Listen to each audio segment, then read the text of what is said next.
Welcome, everyone. I accidentally took off this battery pack, so I hope that's not important. Sorry. Welcome. Welcome, everyone. I have a terrible joke to kick us all off. Are you ready? Yep. Linda didn't tell this one to me. I found it all by myself. Where do snowmen keep their money? This, yes. Well done. Obviously, it was terrible. All right, well, welcome to December. We have a few announcements for the staff meeting. So the first one is our new staff announcement, which is always fun. So we have Hannah and Jordan as our new home care nurses this month. Are either of you here, Hannah or Jordan? Okay, well, that's all right. Welcome anyway. And then we have a couple office people that we're going to say welcome to as well. So the first one is Tara. Tara is our new respiratory therapist. Where are you, Tara? She's on a setup. She's on a setup. Okay. Well, we're going to do it anyway, so you all know about her, and then you can ask about her lovely little family. So her dogs are named Tico and Mojo, and they're adorable. Her favorite movie is anything with Mark Wahlberg in it, which is awesome. Oh, there we go. And then she's 5'5", and her husband is 6'9", so she wears a lot of high heels. So welcome, Tara. Let's give her a round of applause, even though she's not here. If you want to find her, she'll be in respiratory anytime after today. Nicole is our next new hire. So Nicole Stadler is our new IV nurse. Where's Nicole?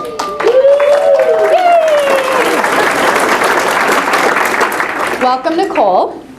Some fun facts about Nicole is that she has a cat named Murphy and a dog named Micah Mocha.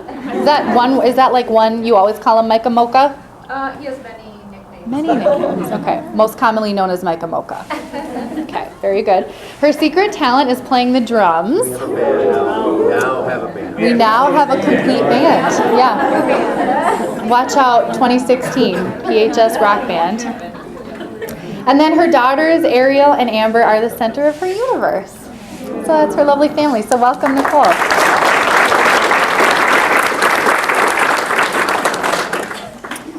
So those are our new people.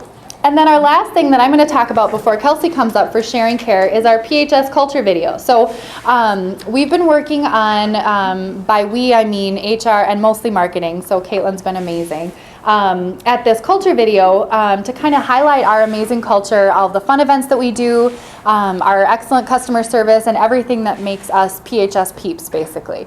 And so we wanted to create this video just to give potential applicants and the world, really, just an overview and an idea of why they all want to work here, because who wouldn't want to work here? So this video is now complete. It is on our website. So if you want to see it, you can go to the PHS careers page, or you can check out Thriving tomorrow, and I'll be posting it. So it's just some fun music, some fun pictures, and most of you will probably see some people you know. So FYI about that. And now I'll welcome Kelsey.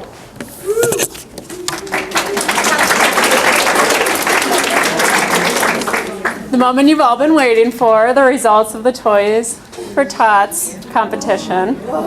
But first, a little PSA.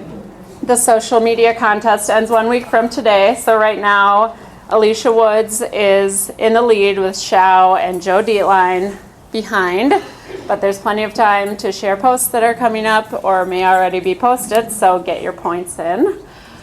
And yesterday we tallied everything up and we broke the machine at the bank, or it filled up with coins, so they had to come and replace it.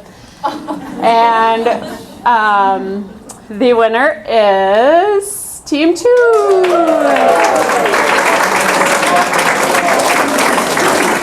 With Team 4 coming in shortly behind, and Team 3 and 1 having some work to do. So.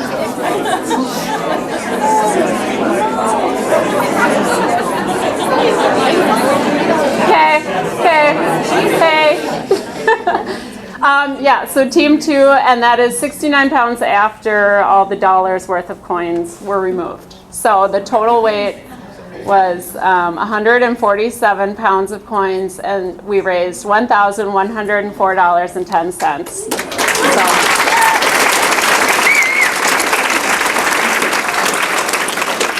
So tomorrow our brand advocates will be going shopping at Target to get the toys for that. And then next Tuesday we're going to be on KARE 11 on the 6 o'clock news. So if you want to join and help us donate the toys, you're more than welcome to come. We'll just be standing in the backyard where they do that little portion of it and donating all the toys that our advocates get tomorrow. So thanks to everybody who brought in, you know, whole boxes of pennies and super fun to transport to the bank. So thanks to everybody. Oh, yeah, and then Toys for Tots. Let me know if you want to come. Oh, there it is in there. All right. All right, next, Shao, are you here? pretending to be Shao You're today. pretending to be Shao for Sweet Pickle Award. Yes. I'm a little taller than Shao. So it's Sweet Pickle Time. That's our customer service, internal customer service award. This month we had 12 submissions, which was down 2 from last month. So keep remembering when you find those great experiences to enter them. This month it goes to Julie Anderson from Joe, both in HCN. If you guys want to go ahead and read, it's a little easier that way. Looks like she switched up a lot of things to make our families and our staff really happy. So great reason to be recognized. So is Joe, are you here? He's not. He's not, but okay, we'll give him this tomorrow and we'll get some fun water bottles. So keep remembering to turn in those sweet pickles.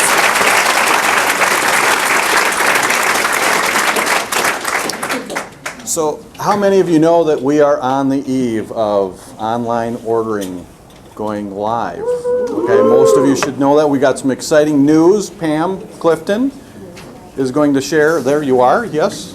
Well, I Some don't exciting like to braid. But on Cyber Monday, our online ordering site, which really is beta still, did not crash like Target's did. And I think Macy's even had a problem. Okay, so nobody ordered that day, but it was up and available. We have had 11 orders placed online since we opened it up to our beta families. We have 13 families registered, 2 of which are secondary users, so they're our nurses in the home. We have had 2 families that have ordered twice. We decided about a week ago to get a survey linked up to the online site so that after a customer places an order, we can ask them a few questions, not about PHS satisfaction, but satisfaction with the site. Didn't want to make it too involved because I know I don't like really involved long surveys.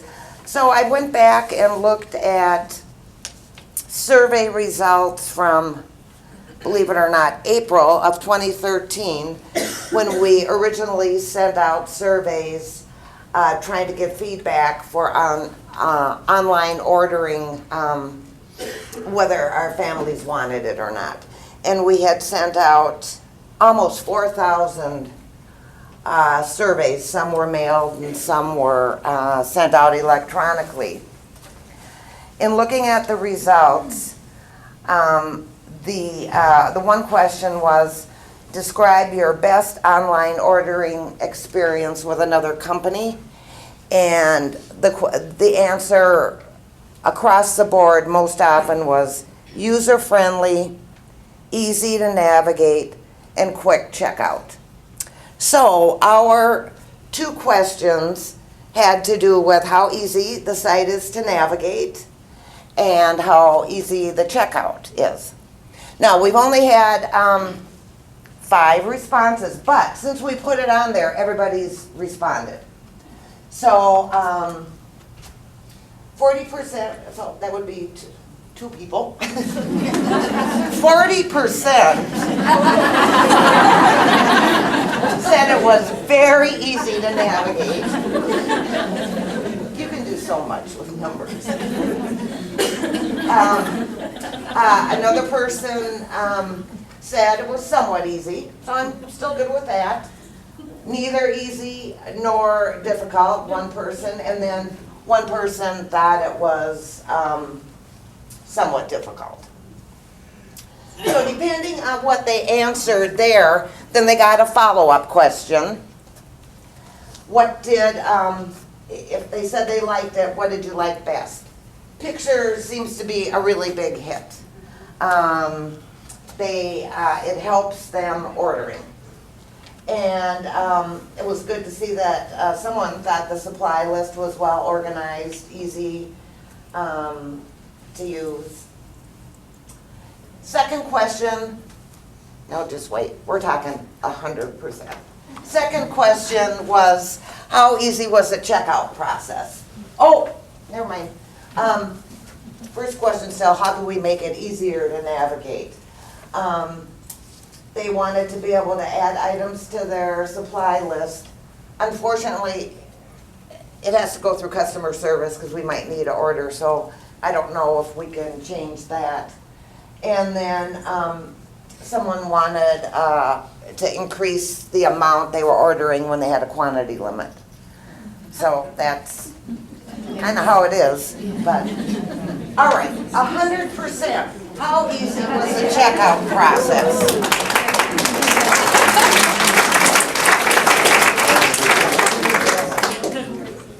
Let's just look at it for a minute. How much time do I have? Okay, and then we had follow-up questions there. What did you like best about it? Easy to use. That it showed you everything you ordered before you hit the final submit button. It's quick, it's fast. Then we had one final open-ended question asking for ideas for improvement. And what we've been doing already is making some changes. There was one family that did not have a product on the supply list that should have been. So customer service got that added to their supply list.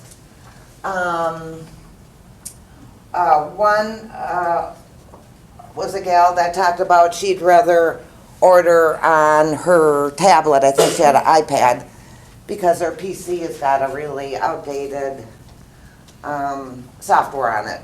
And I think in our information we talked about it not being ready for tablets, but Joe's fixed that problem. So you can use it with an iPad or a tablet.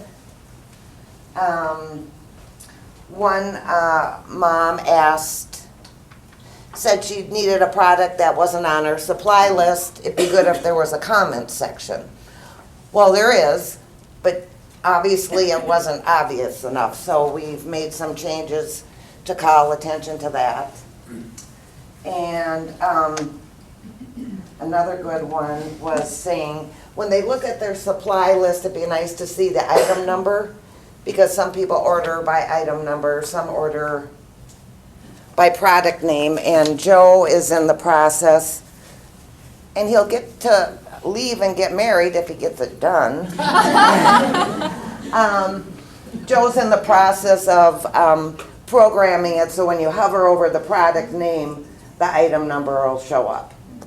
So we're getting good feedback. Any real bad feedback has been in white colored font, so we can't see it. Anyway, and so we're gonna make the site even better. We're gonna, we've opened it up. I think we have 17 people that are helping us beta test it. And we're, if other people hear about it and want to sign up, they can, but we're not gonna make a big push until February 1st. But I just wanna ask everybody who, for the last 3 years, has done anything for online ordering, and it could be reviewing things before we even got going, it could be suggestions, it could be please everybody stand up that's ever been to a meeting about online ordering. Come on, people. Look at all the people, and I'm sure there's others that it took. Thank you all.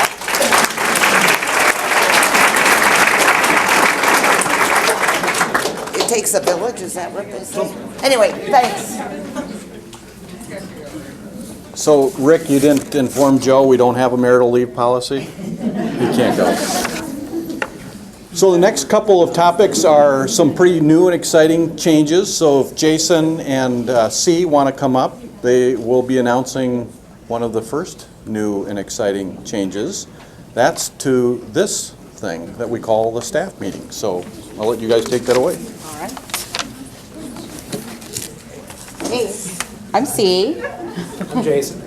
And we're here representing the Communications Committee, here to share with you the changes that we've got starting with a staff meeting starting in January of 2016. So our current staff meeting objectives are to communicate important information and make announcements to all staff, to use our meeting time efficiently with one another, to celebrate achievements and successes, and to build on our PHS culture. So you're probably wondering then, why are we making these changes? There was a survey sent out in December of 2013, and in that survey, in the opportunity recognized for efficiency question, there were requests made to change the staff meeting format that we currently have. So the Communication Committee was tasked with responding to the requests, and in aligning the staff meeting with our current drive for effective meetings, a new format was proposed for and approved for 2016. And this is our current policy. We meet every second Wednesday of every month between 3:45 and 5. It's mandatory attendance for all office staff, and the monthly training is included in the meetings. So like the HIPAA and bloodborne pathogens and whatnot.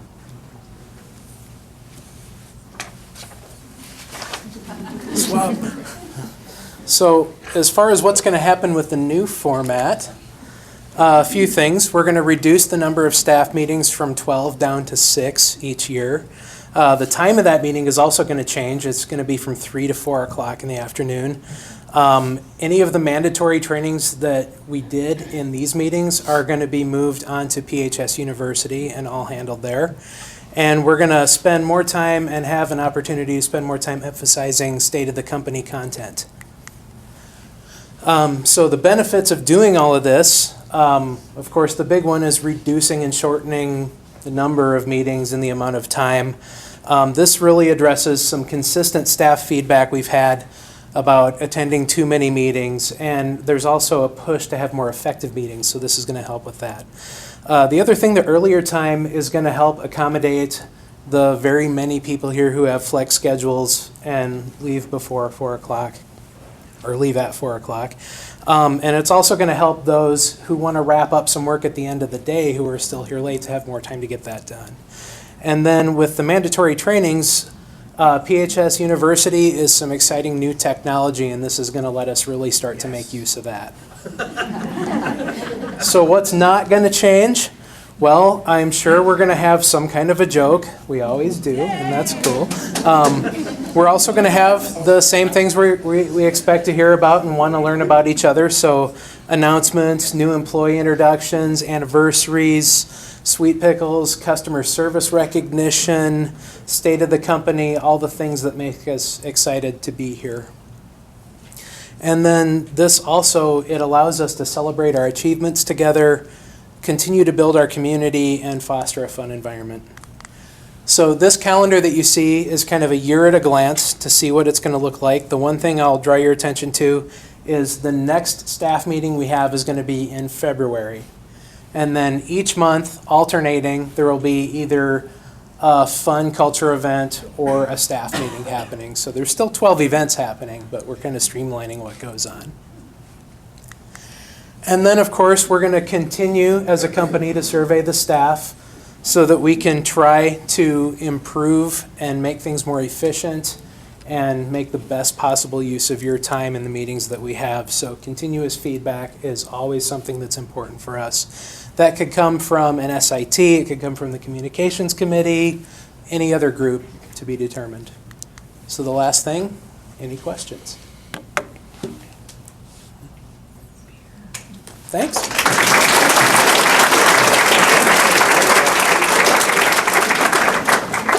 All right, you're waiting for the next exciting change coming. And that's related to our length of service reward program, and Jody and I will talk a little bit about what's coming up for changes. So just so you know, it's not that we haven't had a length of service reward program, we have, and it's changed a number of times over the years. And what we're currently doing, well, actually, we have a slide later just to show what we've been doing. But the purpose really is, in a way, for Susan to share her generosity with us. She loves to reward the loyalty of us as employees, and this is a great way for her to do that. But it also gives us an opportunity to recognize your accomplishments and what you've achieved through the years. And we want to make, and continue to make that a personal recognition and reward you for that. So, Jody? Yep. So Todd asked me to just kind of share what changes we have in store. As you mentioned, we have had a length of service program since the beginning of PHS, and it has changed and evolved over the years, and it's going to do that again. We have some really exciting changes we wanted to share with you. And so currently, what we're doing is recognizing the 10-year anniversary, the 20-year, and the 25 at staff meetings.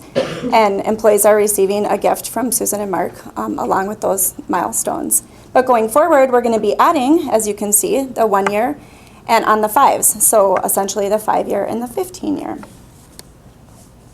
And just kind of wanted to note out what the recognition is going to look like. So for the 1 year and the 5-year, those are going to be celebrated at a department level. So those aren't going to be here at the staff meeting. Those are going to be handled within your department and your group of coworkers.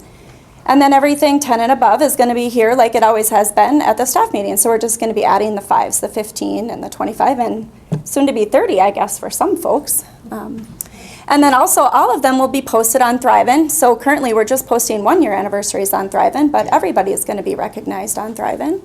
And in addition, you're going to get a trophy, a recognition for every milestone you hit. So starting at 1 year and going up through every five-year milestone.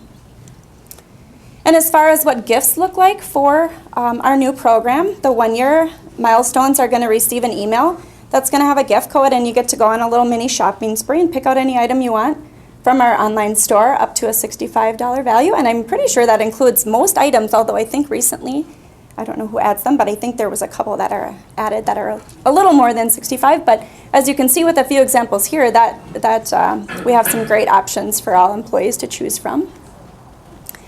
And what does it look like for anything above? So on the 5s, you're going to receive a monetary gift. And we like to keep a little bit of element of surprise for each person hitting this milestone. But just know that, as always, Susan is beyond generous in her gift giving to her employees, and she continues to be in this program going forward. And benchmarking in our industry, this program exceeds any other program that's out there. So no worries on that end if anybody was concerned about that. And then lastly, I wanted to point out that this does go into effect in January of 2016. But as you just learned, we're not having staff meeting in January, so our first one will be in February. So you will still be receiving your gift in the month of your milestone, but if your recognition happen to fall in a month that we don't have a staff meeting, it'll just be handled at the next staff meeting. So for example, if you're reaching your 10-year this January, it'll be recognized at the February staff meeting. But you'll still be getting your gift in the month you hit your milestone.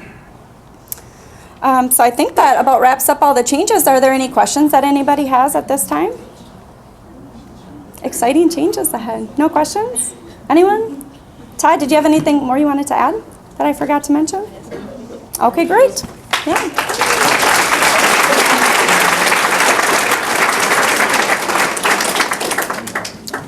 Well, for the next topic, Melanie has a surprise co-presenter. That's me. So Melanie, if you're here, come on up. Paige was normally would be here, and I'm sure you'd probably prefer having her present, so I'm pinch hitting for her. She had this lame excuse of being sick for her part of the presentation. Actually, I'm not feeling good. Oh, great. So combination here, presentation on workplace violence and our emergency preparedness plan. And just so you know, we do have some relatively new training for workplace violence for healthcare workers. And if you're interested in more information than what's going to be presented today, you can go on M-Files. It's available there in a PowerPoint presentation. It's what we'll be presenting to our new hires going forward. So I'm guessing most of you have some increased sensitivity to workplace violence, given some of the recent events in the news. But the statistics actually are increasing, and we're seeing this become a much larger problem in the workplace. And actually, a lot of the more recent attention has been in the healthcare environment, and in particular to violence that's perpetrated by patients. So it's not all just coworkers violence. And remember, violence can take, it's really on a pretty broad range. It can range from verbal kind of threats to verbal abuse to physical assault, and obviously in the worst case scenarios it's homicide, that like what we've seen in the news most recently. So those are some of the statistics. Of course, this is the one that has been most alarming for us, and it was just 7 days ago that this incident occurred where 14 people were killed, 21 were injured. It was an employee. It occurred at a company event. It was a training event that they were doing in a holiday party. You guys probably know all the facts about this, and probably creates maybe a little anxiety for all of us. And just in case maybe you were dismissing this and said, well, that just happens to those crazy California people. No, it actually can happen here, and fairly recently some of the incidents have occurred pretty close to home. So in the example here you can see with Accent and CPI, unfortunately they do happen. As alarming as the media makes this, remember that it's still a very rare occurrence. I mean, statistically, the odds are not that we're, or that any of you are going to be victims of this kind of violence in the workplace, but it does happen. Here's the actual statistics related to deaths due to violence in the workplace. So if you take this over a 300 million population that we have here in the U.S., you can see that the odds are not in favor that you're going to be a victim of this kind of crime. So just because it is something that we are sensitive to, and certainly you guys might be feeling some of that, we've got a couple of points here just to remind you of what is recommended if an active shooter were to come into our workplace. I think it's important to remember it happens usually very quickly, and unfortunately police don't always or aren't always able to respond as quickly as we'd wish they could. So the advice that's given, and this comes from FBI, it comes from Homeland Security, these are the standard protocol that they're training now in police departments. It's the run, hide, or fight. And the video that we have here, and you probably have seen it before because we showed it the last time we did the training. It's actually an excellent video. The first scene, I'll warn you, it will probably cause a little uneasiness, if not something more. We see worse stuff in the movies, but because it's happening in the workplace, I don't know, there's a reaction that you might have to it. So just give you a little caution. This is for adult viewing. So go ahead and run it.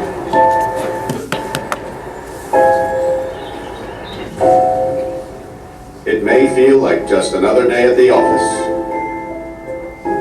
but occasionally, life feels more like an action movie than reality. The authorities are working hard to protect you and to protect our public spaces.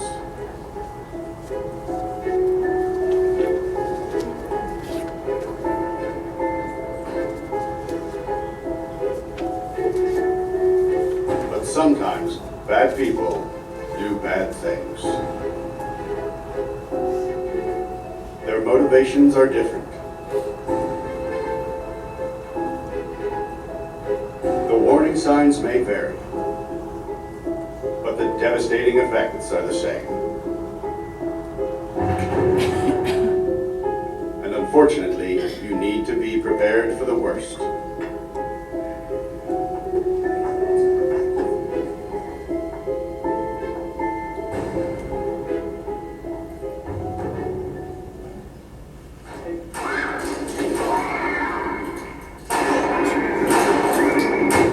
If you were ever to find yourself in the middle of an active shooter event, your survival may depend on whether or not you have a plan.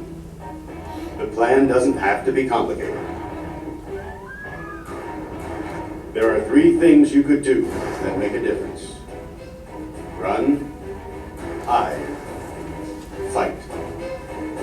First and foremost, if you can get out, do. Always try and escape or evacuate, even when others insist on staying. Encourage others to leave with you, but don't let them slow you down with indecision. Remember what's important, you, not your stuff. Leave your belongings behind and try to find a way to get out safely. Trying to get yourself out of harm's way needs to be your #1 priority. Once you are out of the line of fire, try to prevent others from walking into the danger zone and call 911.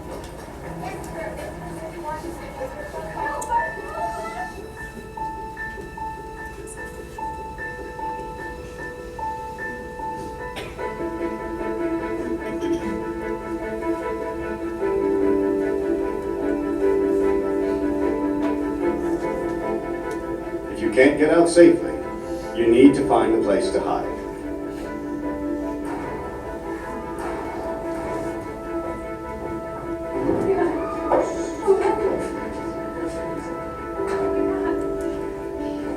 Act quickly and quietly.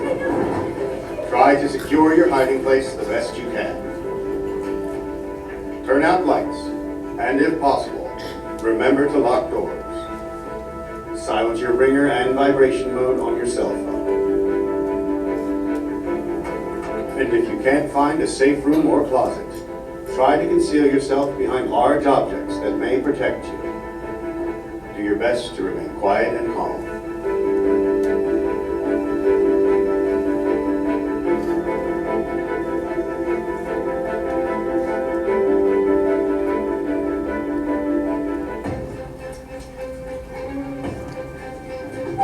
As a last resort, if your life is at risk, whether you are alone or working together as a group, fight. Act with aggression. Improvise weapons. Disarm him.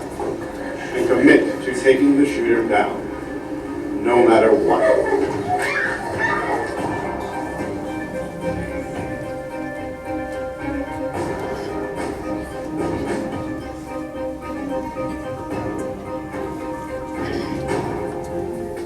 Try to be aware of your environment. Always have an exit plan. Know that in an incident like this, victims are generally chosen randomly. The event is unpredictable and may evolve quickly. The first responders on the scene are not there to evacuate or tend to the injured. They are well trained and are there to stop the shooter.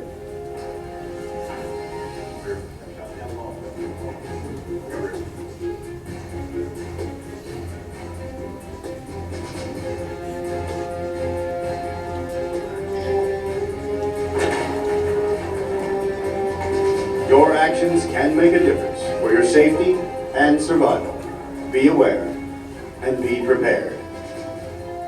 And if you find yourself facing an active shooter, there are 3 key things you need to remember to survive. Run, hide, fight.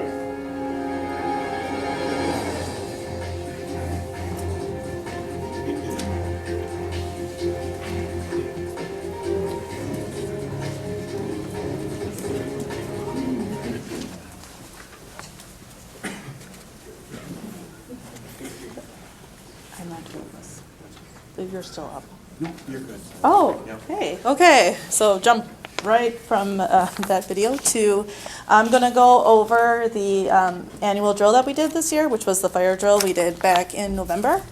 And then I'm also going to cover the 4 stages of emergency preparedness one last time before it's all computer training. So just a refresher, the first phase is mitigation. So this is what we do, what steps we put in place to be ready for an emergency. So this is creating our policies and our work instructions. So for the office here, it's having the work instruction that employees should give their up-to-date phone numbers to HR so that we always have the most easiest, fastest way to get a hold of you. And in the whole home, it talks about what we'll do to help our patients get ready as well.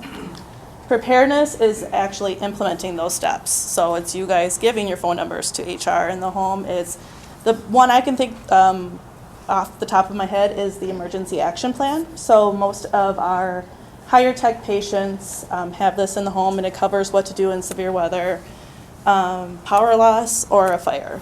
And I remember when I used to complete these for patients, I used to ask them, what would you do in case there was if there was a fire in your house? And almost every single time I heard, get out, which is a really good point. You should get out. But it's helping them remember now you have a medically fragile child, so what steps, what will you minimally grab, which is usually your emergency bag, and where is the closest exit to where the care areas are. So it's helping them think that extra step further. The response is how we do during the actual drill or emergency, and then recovery is afterwards meeting, talking about what went well, what didn't, what we can improve on.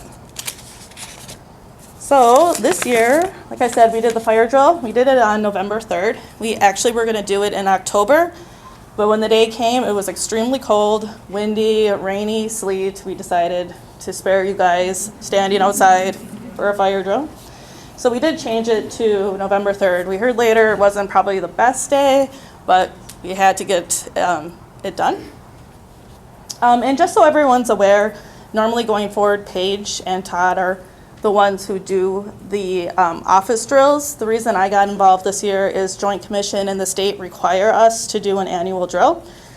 The last 2 years that I've been in this position, we had actual emergencies that I was able to do. We hadn't had one yet this year, so I decided to kind of jump in and help out with this. So in the future, when there comes, tornado drills, fire drills, things like that, if you have questions, concerns, Todd and Paige are our safety director and safety coordinator. I'm a little bit more on the patient safety side. I know it's a little confusing, so I just kind of wanted to clarify a little bit there. So what went well? First and foremost, no one ran, which is good. That's what it says in the policy, do not run.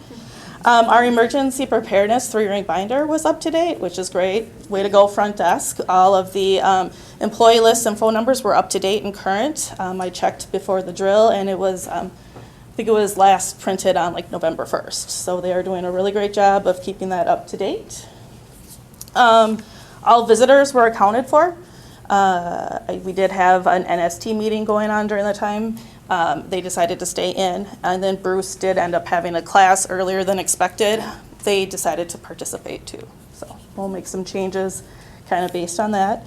And then everyone used the closest emergency exit, which is great. I know when the safety committee met, we were wondering if the customer service door in their area would be used, or if people would just automatically go the way they typically leave, which is by Cameo's office or the front desk, but they did use that exit as well, so good job. And everyone met at the correct spot, which is just down by the park and ride, so good job. Also another plug, drills, emergencies, it's always going to be chaotic. So what we always suggest is standing by employees in your same department. It'll help your supervisors or managers do the head count a little bit more quick, so we'll know who's there and who we need to follow up with. So some issues noted during the drill. First and foremost, if you were here, the alarm did not sound. So Trevor went to pull the alarm and it didn't alarm. I think it might have a little bit in one area. We tried another one, it didn't alarm. That's why you got to hear my voice overhead saying, fire drill, please evacuate. Looking back, what had happened was Trevor calls the security company before the drill, a couple days before, to let them know that we're going to do a drill so that they do not dispatch the police or the fire department.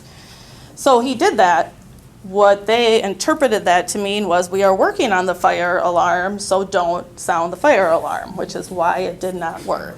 So after we found that out, I think the Friday after we did the drill, Steve and Trevor went around and pulled the fire alarm just to make sure it did go off and it sounded, and we're good there. So we'll make sure next time to tell them we need the alarm, and just don't dispatch police or the fire department. Linda wasn't at the front desk, which was awesome. Krista did an amazing job, but it was a little bit like, okay, Linda's not here. She knows what to do. She's been here for, how many fire drills have you done now, Linda? A lot. I've been here 13 years. Yes, 13 years. So it was really great for it was really great for Krista to experience it, and I kind of screwed her up a little bit because we also let the answering service know in advance that we're going to do a drill. I thought that meant HR Paige was rolling the phones, but technically front desk is supposed to, so that was my fault, my bad, but like I said, Krista did a really great job. She grabbed the emergency binder and got out, so that was awesome.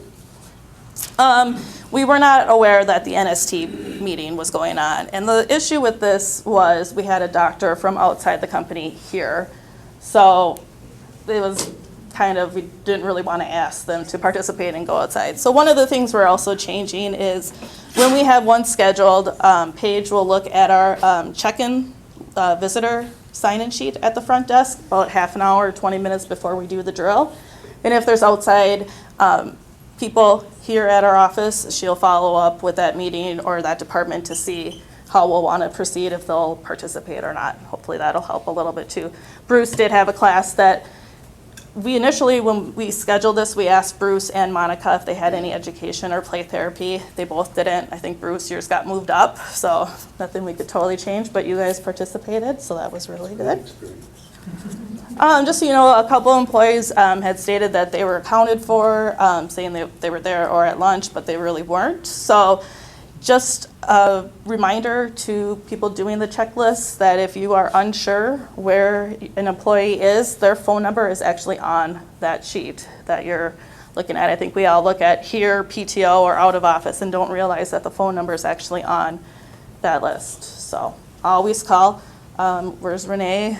Shout out to Renee. She called somebody in her department that she couldn't find, who was unaware that the fire drill was happening, and they went outside. So good job, Renee. And the other thing we noticed was most of the office doors remained open. So obviously the fire alarm goes off, your first, inclination is just to get out, right? That's what we treat you. Or you're not at your office, you're in a meeting, so you're getting out. If you notice doors are open, please try to close them if there's time, if you're able to. That helps contain the fire so it might not spread as quickly or as fast. So after the drill, the safety committee met with some of the department heads and talked about, like I said, what went well, what didn't go so well, which we just went over. Paige and I updated the policy to just beef it up a little bit more. Rick is going to look at our emergency operation plan to make sure everything's in place there. I think, over that. We also talked about a disaster relief plan. So no one was really sure if we had one in place. So what do we do if we can't get back into the office? So a group of us are going to meet and kind of look at what we have currently in the emergency preparedness office policy, see if that covers everything we need, maybe make some changes, and then update the managers to that as well. And coincidentally, the day that we met safety committee with the managers, we had a gas leak that morning, and it was early in the morning. It was before core business hours, and there was some things that didn't flow very well. It was hard to let you guys, people that weren't here yet, know. An email went out, but you guys were commuting into the office and probably not reading emails. We noticed that the police and fire department did not block off the entrances, so we had a couple of employees blocked off with their cars. We did follow up with them to ask what their protocol is with that. They said they don't really have one and that they would not block off our entrances because they don't want to be liable for allowing people in and out of the building, parking lot. So we asked what they do. They said if the gas leak's outside, They'll tell people where to go, try to get you safe, distance away. If it's indoors, sometimes they'll put some red tape on the door to let employees know not to come in. So fortunately, we didn't really get a great response, that we were hoping that maybe they'd help out a little bit more. But something that came up during the meeting too was we are supposed to treat gas leaks the same exact way that we do fire drills. So if you become aware of a gas leak or suspect that there's a gas leak, exit the building by pulling the fire alarm as you're going out. That way everybody's going to get out. You're not going to be questioning who's here in the office, who isn't. Everyone will meet down by the park and ride, and that will dispatch police and fire as well. The other big thing that came from that is a mass communication. This gets brought up almost every single time we do an emergency drill. We don't have a system in place to alert everybody with what's going on. We kind of rely on the calling tree. That doesn't always work. So there's a group of us that are going to be meeting soon to look at potentially trialing a system to see how well it works and look at the pros and the cons. Kind of similar to what they do with school closings, alerting their parents and stuff. So, are there any questions?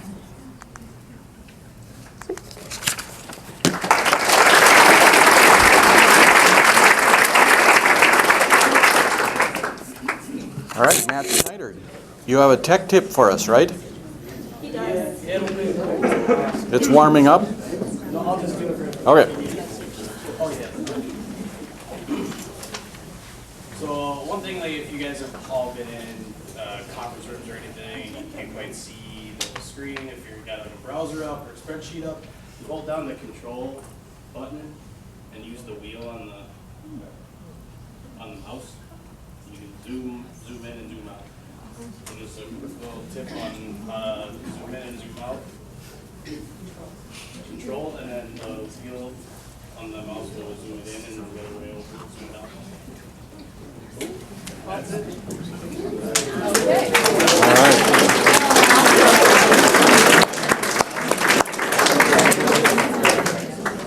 So we'll use that tip on this next presentations, make them really big for you.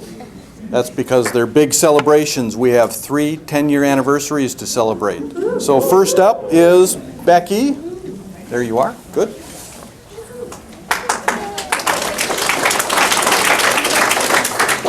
All right, so I get the honor of presenting Michelle's 10-year anniversary, and it was really a pleasure to make this, and she's a very, very cool chick, in case you didn't know.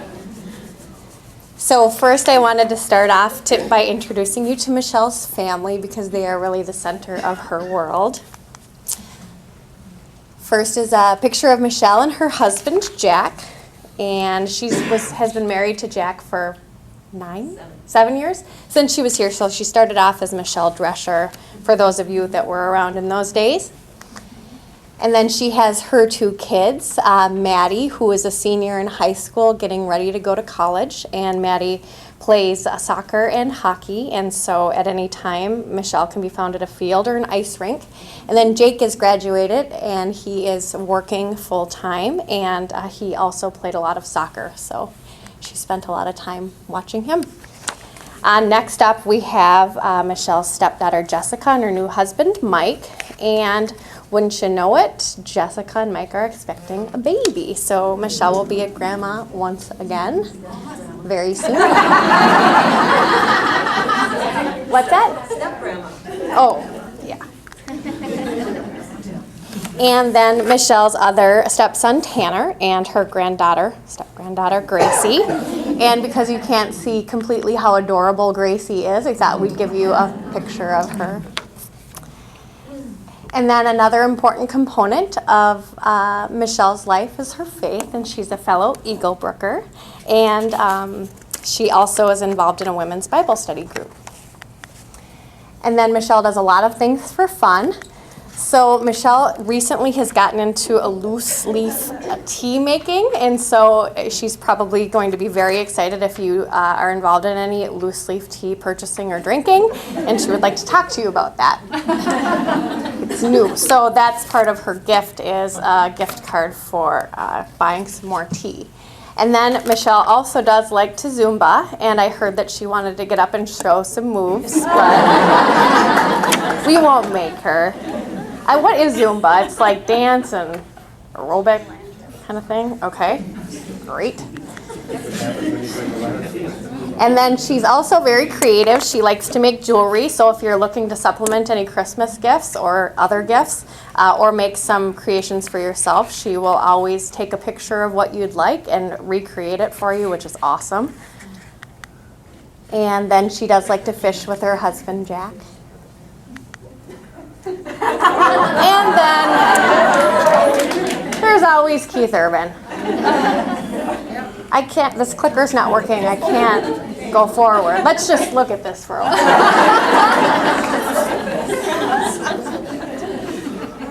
So Michelle did have a life before PHS 10 years ago. Very few people know that she made some candy. Her mom had a candy making business, and so as a young girl, she was involved with making candy. And then she was in the band Heart as a singer. Okay, well, maybe not really in the band Heart, but she was in a band and sings, and she likes to sing and dance. And then she was a switchboard operator. This isn't actually a picture of her, obviously, because she's always so happy, but that was one of her jobs. And then a nurse. And I can't tell you how I've thanked God for the Facebook challenge of 5 pictures older than 15 years in 5 days as I prepared for this. Michelle was also an ER nurse at Regions for some time. And then she had a stint at another inferior home care company before she came to PHS.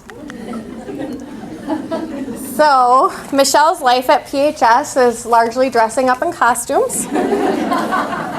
And then at other times, she is busy as an IV nurse. So she started off as an IV nurse, became our IV COD, and then our IV manager, which there are many responsibilities that obviously go along with being an IV manager. But what I want to say about Michelle and the team that she's built is that it's just such a fun, totally invested team at PHS, and they deliver the best infusion service in the whole wide world, and that is a lot in credit to her leadership. And so congratulations on your 10 years, Michelle.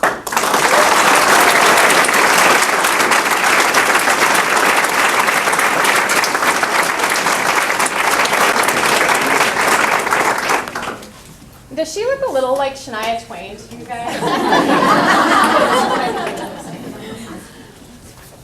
So Bruce, that don't get confused with Zumbas or Zubas. They're coming back. I saw them at the mall. I almost picked you up a pair of Zubas. You're good. That's fine. All right, next up is Megan. Where are you? There you are.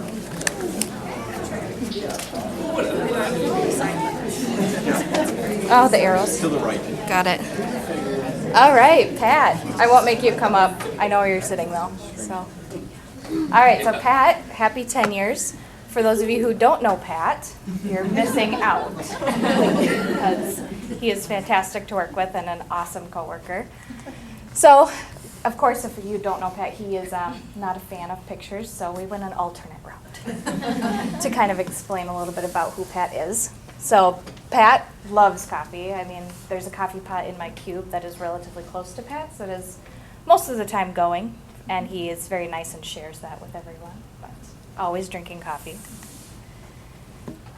Sorry. I don't really need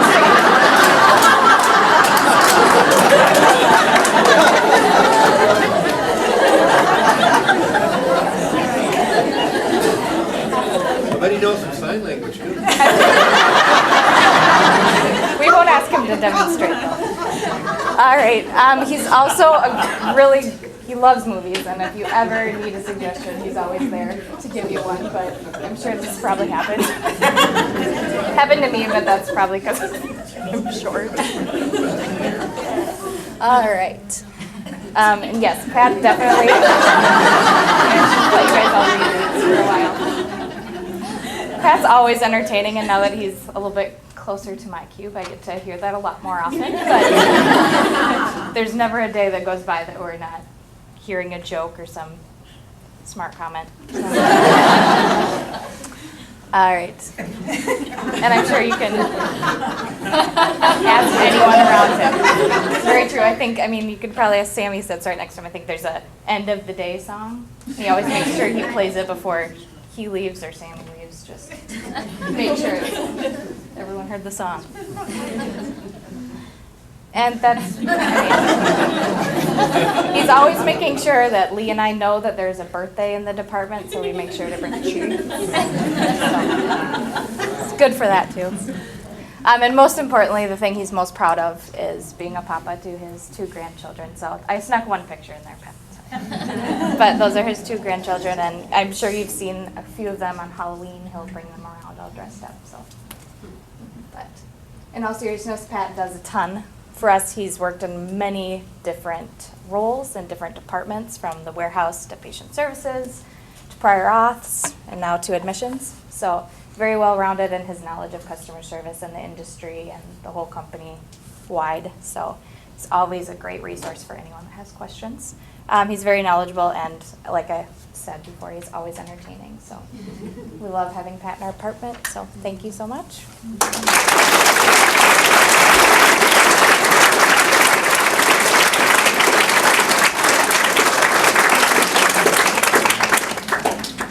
Well, keeping it in customer service, we'll have Lee come up. He's got the next 10-year anniversary.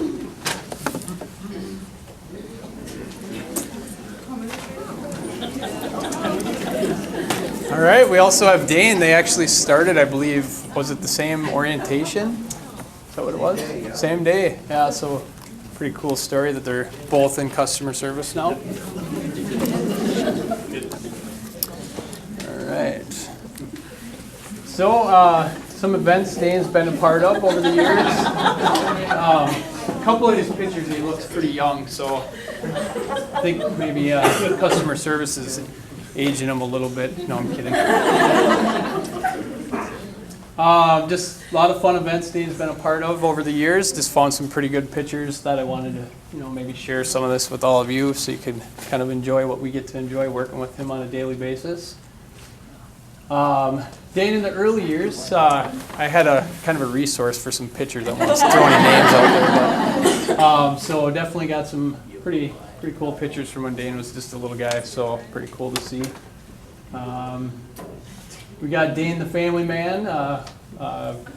Definitely, my source said he's a wonderful dad. I'm not going to throw anybody's name out there, but definitely wanted to share some of those photos. You can see he likes doing all sorts of fun things with this little guy, and you can see he's throwing him up in the air. Pretty safe stuff going on. But Dane's a pretty big into sports and recreation, so I think that deer is probably the last one he got. I heard it's been a while since he's gotten one, so he's a little young there, but he's working on it. So we got some things to help you along with hunting, but we'll talk about that in a minute. So the Faces of Dane on a Saturday, as most of you may or may not know, Dane is our kind of weekend non-core hours, kind of just here pretty much most of those evenings, Saturdays. So found some pictures that kind of describe what he goes through on those Saturdays. So first thing, 8 a.m., pretty happy guy, ready for his day. About 8:02, he gets a call. You need what delivered where? So then, you need some O2 by when? So, your order had a what inside? Certainly some questions that come up on the weekends. And then his favorite one, you need an order and there's no rush. So he's pretty happy when that happens. Just some numbers with Dane, pretty impressive. We've only had him for about 5 years, I believe. He's been in customer service now. So a lot of numbers prior to this, back in the warehouse where he put gained a lot of product knowledge. It's definitely helped our department out quite a bit over the years. Dane's done 7,600 delivery tickets, confirmed 301. He's assigned over 4,000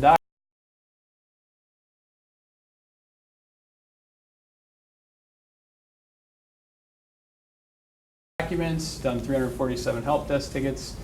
His calls, 26,000 calls he's taken in our department, so it's just huge. And that's just since 2006, so unfortunately we only have numbers so far back. And then special projects, Dane's kind of our go-to guy when we need something and we don't know who else to kind of get the ball rolling on it. Dane's kind of our floater between admissions and patient service, so he helps us out with a lot of those special projects that we kind of need to start getting the ball rolling on. Packages shipped, again, unmeasurable. He's just done a ton for multiple departments and just a great resource for all of us. So just want to thank you, Dane. You're awesome. Just some gifts for you.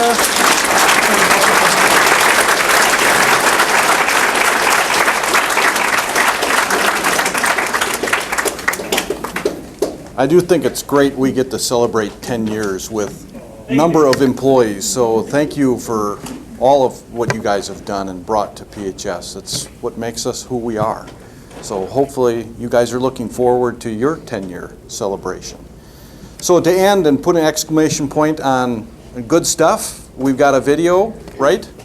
And if you haven't seen this on Thrive-In, you'll get to enjoy it here. And thank you to sales and marketing for putting this together for us. It was really it was great. Thank you.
We would like to wish you a happy, amazing, awesome holiday from everyone here at PHS.